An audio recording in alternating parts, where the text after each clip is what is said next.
بسم الله الرحمن الرحیم. السلام علیکم ملګرو، څنګه یې؟ ښه یې؟ امید د رب لرم چې تاسو ټول به روغ جوړ ښاد او آباد یې. نن به موږ تاسو سره خبرې کوو په دې باندې چې الف څنګه جوړیږي.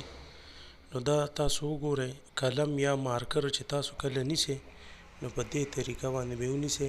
د دوو ګوتو باندې به مارکر ونیسئ او دا منځ چې کومه ګوته ده نو دا به ورته سهارې دپاره لاندې کیدی چې دی داسې مووینګ کوي او تاویږي.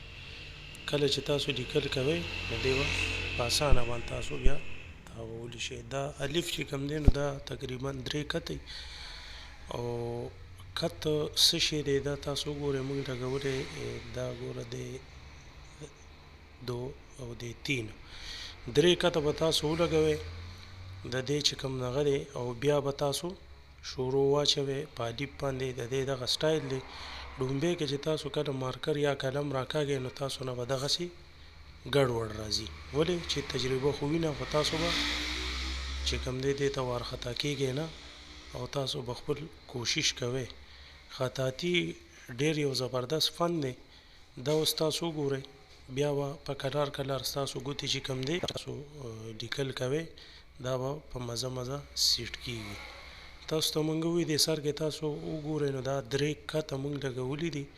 کت دې ته وایي چې دا قلم تاسو څنګه کیدی او دا کوم خپل چاپ پرېږدي د څوکې نو دې ته کت وایي. هغه که هر څومره وي نو هغه 3 کته به تاسو ولګوئ او نیم کته د هغې نیم قلم چې کله تاسو کیدی یا مارکر او د هغې کوم کت جوړ شي نو د هغې د دې دا موټۍ چې ده نو دا به تاسو بیا نیم کت اخلئ. د دې ډبل والی چې کوم دی نو دا به نیم کت وي او په دې طریقه باندې لین به ځان ته ولګوئ او په مزه مزه به دا که ستاسو ماشومان وي، سټوډنټان وي او هر څوک وي د خطاطۍ د خوشنویسۍ شوق لري د دې دا طریقه ده. دا تاسو وګورئ، موږ تاسو ته ښیو. او دا ګوره 1 کته، دا 2 او دا 3 کته دا الف دی. د دې موټۍ چې ده نو دا به تاسو نیم کت غالبا ساتئ او په دې طریقه باندې به خپلو پریکټس جاري ساتئ.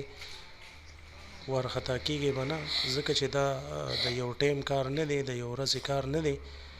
دا تاسو وګورئ، موږ تاسو ته بیا بیا دا یو الفو خو دا به په اول کې ستاسو نه ګډوډ راځي، بیا به په مزه مزه دا سمیږي. دا تاسو وګورئ، قلم مارکر به په دې طریقه باندې کیدی او سیده به لاندې طرف ته راکاږئ نو ستاسو به دا ورو سپیډ هم سیوا کیږي او د دې دا سټایل چې کوم دی نو دا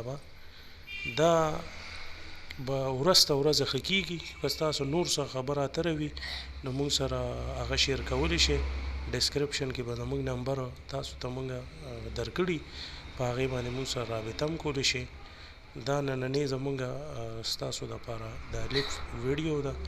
نو دا وګورئ، انشاءالله ویډیو چې کوم ده ویډیو سره لایک او شیر کې د خپلو ملګرو سره او چینل د سره ضرور سبسکرایب کړئ. ولې چې زموږ ماشومان دي خو دې ته مسله تاسو وګورئ ټیچرانو نه دي پوښتنو کې نو اکثر د ماشومانو چې کوم دی خطاطي لیکل چې کوم دی هغه ډېر سیټ نه وي.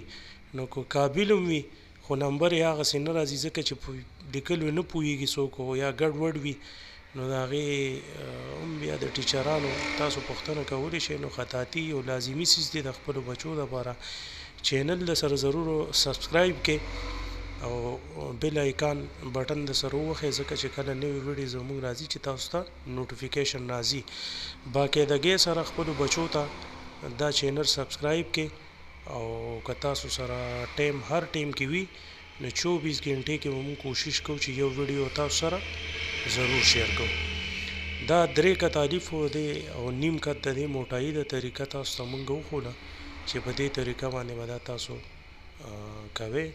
دغه الف تاسو وګورئ، دا موږ جوړ کړی 3 کته الف دی او نیم کت د دې چې کوم دی دا موټایي ده. په دې طریقه به تاسو خپل ماشومانو ته دا ښایئ. که قلم استعمالوئ که مارکر استعمالوئ، خو ښه طریقه دا ده چې قلم استعمال شي او صحیح. نو په دې دومره څه نه لګي. چینل له سره ضرور لایک شیر او سبسکرایب کړئ چې چته مې ښاد او آباد اوسئ. د لوی الله په امان.